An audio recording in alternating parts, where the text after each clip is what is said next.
السلام علیکم، میں آپ کو ایک رسول اللہ صلی اللہ علیہ وسلم کی ایک حدیث پیش کرتی ہوں، تو اس لیے اس حدیث کو تھوڑا دھیان سے سننا۔ حضرت ابو مالک اشعری رضی اللہ عنہ سے روایت ہے کہ رسول اللہ صلی اللہ علیہ وسلم نے ارشاد فرمایا، وضو آدھا ایمان ہے۔ الحمدللہ کا کہنا عمل کے ترازو کو ثواب سے بھر دیتا ہے۔ سبحان اللہ والحمدللہ آسمان و زمین کے درمیان کی خالی جگہ کو ثواب سے بھر دیتا ہے۔ نماز نور ہے، صدقہ دلیل ہے، صبر کرنا روشنی ہے، اور قرآن تمہارے حق میں دلیل ہے یا تمہارے خلاف دلیل ہے، یعنی اگر اس کی تلاوت کی اور اس پر عمل کیا تو یہ تمہاری نجات کا ذریعہ ہوگا، ورنہ تمہاری پکڑ کا بھی ذریعہ ہوگا۔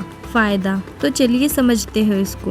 اس حدیث شریف میں وضو کو آدھا ایمان اس لیے فرمایا ہے کہ ایمان سے دل کے کفر و شرک سے ناپاکی دور ہوتی ہے، اور وضو سے اعضاء کی ناپاکی دور ہوتی ہے۔ نماز کے نور ہونے کا ایک مطلب یہ ہے کہ نماز گناہ اور بے حیائی سے روکتی ہے، جس طرح اندھیرے کو دور کر دیتا ہے۔ دوسرا مطلب یہ ہے کہ نماز کے نور ہونے کا ایک مطلب یہ بھی ہے کہ نماز گناہ اور بے حیائی سے روکتی ہے، جس طرح نور اندھیرے کو دور کر دیتا ہے۔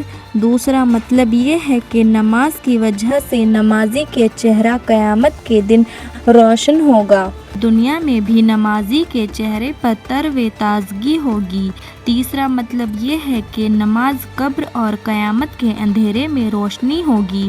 صدقے کی دلیل ہونے کا مطلب یہ ہے کہ مال انسان کو محبوب ہوتا ہے، اور جب وہ اللہ تعالیٰ کے راستے میں اس کو خرچ کرتا ہے اور صدقہ کرتا ہے تو یہ صدقہ کرنا اس کے ایمان میں سچا ہونے کی علامت اور دلیل ہے۔ صبر کی روشنی ہونے کا مطلب یہ ہے کہ صبر کرنے والا شخص یعنی اللہ تعالیٰ کے حکموں کو پورا کرنے والا، نافرمانی سے رکنے والا، تکلیفوں کو برداشت کرنے والا، اپنے اندر ہدایت کی روشنی لیے ہوئے ہے۔